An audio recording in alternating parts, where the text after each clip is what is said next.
Man liekas, ka būs ļoti labs laiks, jo galvenais jau ir, kā skatās uz tavu jautājumu, kā lai atbild. Labs laiks ir tad, ja tu esi labā kompānijā un tev ir labi.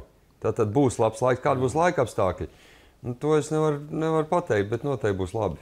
Jā, laika apstākļi ir pilnīgi kaut kas cits nekā labs laiks. Pēter kungs, jūs teicāt, ka cerams nebūs karsts, cik saprotu. Jums bija bažas, lai koncertā viegli izturēt skatītājiem. Vai... Jā, es domāju arī, ka nebūs pārāk karsti, bet es Jāņus uztveršu šoreiz diezgan mierīgi un rezervēti, jo es zinu, ka mani svētki būs 28.